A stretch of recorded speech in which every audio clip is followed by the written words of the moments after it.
अस्सलामुअलैकुम नाजरीन, रूबरू न्यूज़ में आप सभी का इस्तकबाल है। AIMIM सरबराह और रुकने पार्लिमान हैदराबाद बैरिस्टर असदुद्दीन अवैसी ने हैदराबाद के रेड रोज फंक्शन हॉल में मुस्लिम अक़लियती की पॉवर्टी और दीगर चैलेंजेस पर मुनक़िद तकरीब से खिताब करते हुए रियासती हुकूमत के स्कीमात की तारीफ की और वज़ीर आला की सताइश की।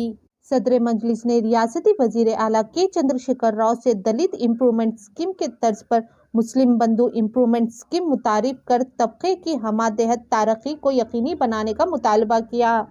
इस मौके पर मौजूद मेहमानों के अलावा दीगर की कसीर तादाद मौजूद थी। आइए देखते हैं रूबरू न्यूज़ की ये खास report.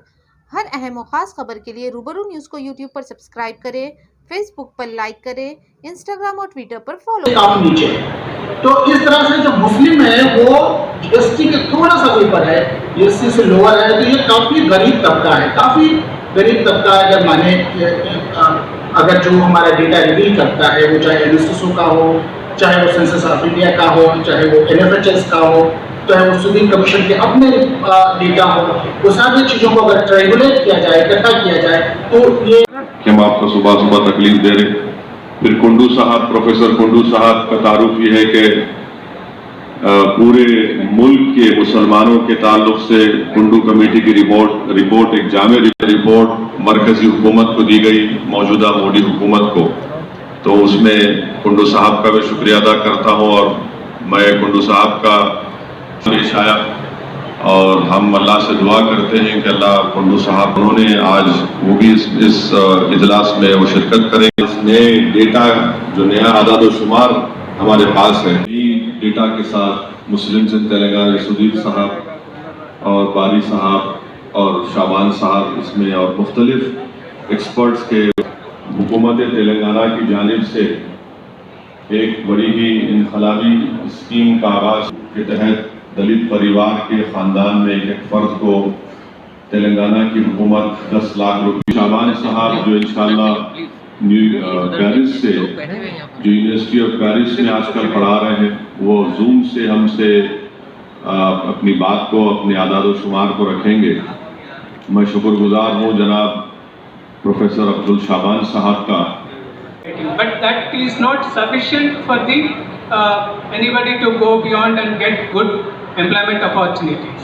So 1-2 years or even primary level also, that is not sufficient to make better living. So when we see that, attendance rates, for example, the percentage of the children who are in the school age, for example 6 to 10 years of children, they are meant for attending primary schools. Most of them, even SC/STs are also now in Telangana particularly, they are all attending.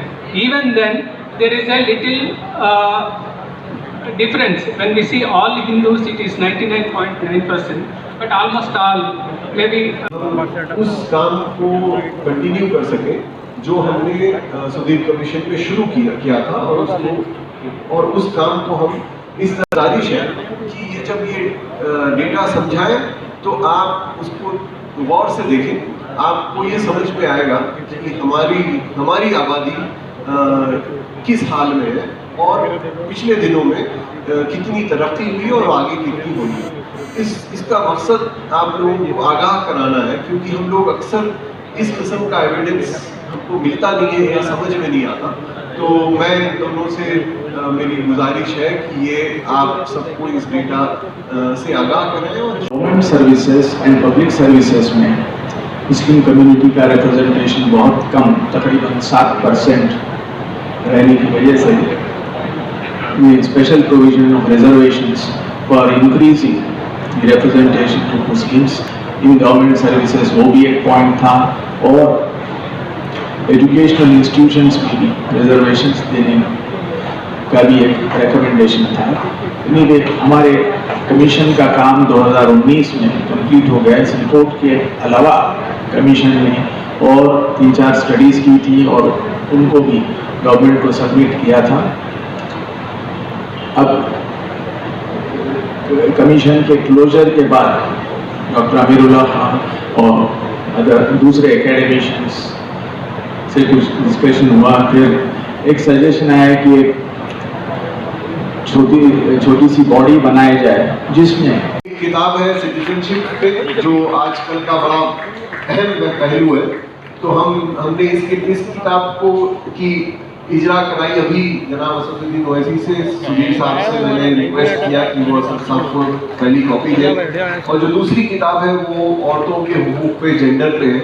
ये दोनों किताबें अभी शाया हुई हैं। आप में से जिनको रात में नई पार्लियामेंट की जो बिल्डिंग तामीर हो रही, कंस्ट्रक्ट हो रहा, उसका जाकर उन्होंने मायना किया। मेरा मानना यह है कि भारत के संविधान के लिहाज से हमारे मुल्क में theory of separation of powers है और सुप्रीम कोर्ट के जजमेंट के मुताबिक वो बेसिक स्ट्रक्चर का हिस्सा है संविधान के।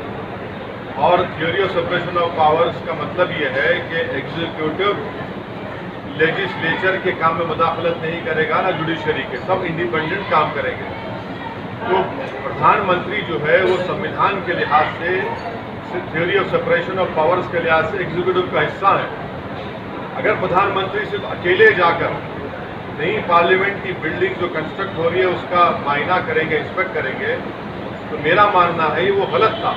क्यों गलत था? क्योंकि वो theory of separation of powers के खिलाफ उनका ये स्टेप है। दूसरा, उस हाउस का जो कस्टोडियन है वो स्पीकर है, स्पीकर ऑफ लोकसभा, वो उनके साथ क्यों नहीं थे? ये ऐसी जगह नहीं है कि प्रधानमंत्री निकलकर राष्ट्रपति की रोड का मायना कर ले। प्रधानमंत्री वो कर सकते हैं, मगर जब आप पार्लियामेंट के अंदर जा रहे हैं तो पार्लियामेंट स्पीकर के तहत आता है, चाहे वो प्रधानमंत्री हो, चाहे प्रेसिडेंट ऑफ इंडिया हो। वहाँ की जिम्मेदारी, वहाँ का कस्टोडियन स्पीकर है। प्रधानमंत्री अकेले क्यों गए? स्पीकर को बुलाना चाहिए था, स्पीकर उनके साथ होना चाहिए। तो इसलिए हमने कहा कि वो theory of separation of powers के, उनका जो विजिट करना वो theory of separation of powers के खिलाफ जाता है। स्पीकर होते हैं वहाँ पर, स्पीकर को बुलाते, स्पीकर साहब उनके आने पर उनका इस्तेमाल करते, तो स्पीकर ही नहीं है। तो फिर स्पीकर पार्लियामेंट का जिम्मेदार तो स्पीकर है ना, तो स्पीकर ही नहीं है वहाँ पर। तो इसीलिए हमने कहा कि theory of separation of powers के प्रधानमंत्री का विजिट उसके खिलाफ।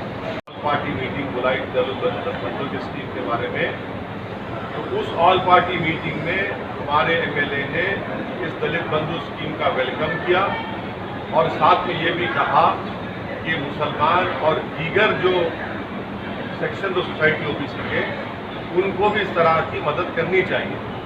आज हमने ये सेमिनार करके ये बताया है कि तेलंगाना में पॉवर्टी की बुनियाद पर दलितों को ये स्कीम दी जा रही है। मैं जो समझता हूँ कि एक रेवोल्यूशनरी स्टेप केसीआर ने लिया तेलंगाना में, मगर मुसलमानों का तेलंगाना में पोजीशन ये है कि अर्बन एरियाज में 57% मुसलमानों के पास जाति घर है, जबकि हमारे हिंदू भाइयों का 73% है। और मुसलमान जो है टोटल एम्प्लॉयज़ तेलंगाना में 7% है, IAS IPS और उसमें से 3% है। और पॉवर्टी जो है 9% तेलंगाना के मुसलमान जो BPL है।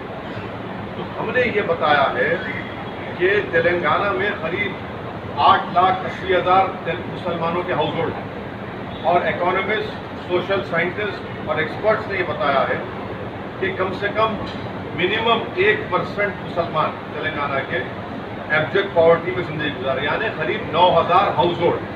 तो हमने चीफ मिनिस्टर का वेलकम किया। CM ने भी कहा कि और दीगर समाज के लोगों को भी स्कीम एक्सटेंड की जाएगी। हम ये चाह रहे हैं कि हम अपना केस बिल्ड करें कि मुसलमान को इसी तरह स्कीम क्यों मिलना, क्योंकि ये एम्पिरिकल डेटा है।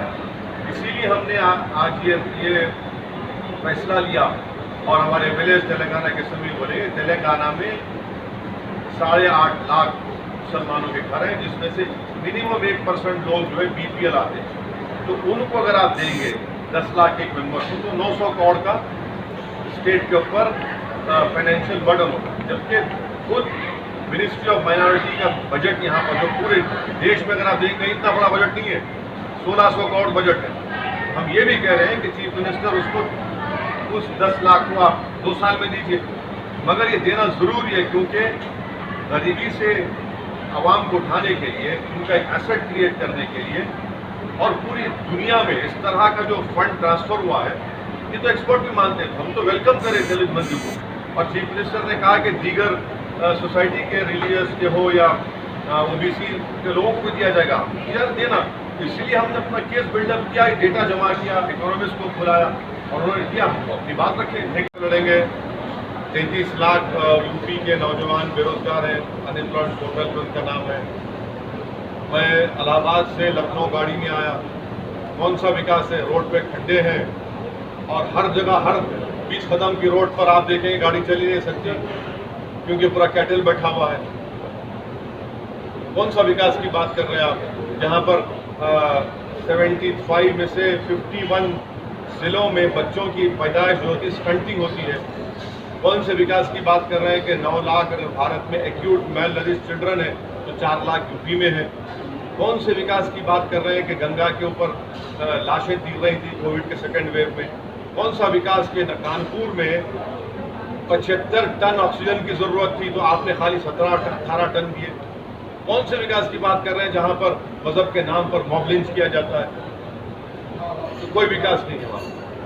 रेजिडेंशियल स्कूल में पढ़ रहे हैं बच्चे और बच्चियां, बताओ कौन से देश में कौन से स्टेट में पढ़ रहे हैं बताओ?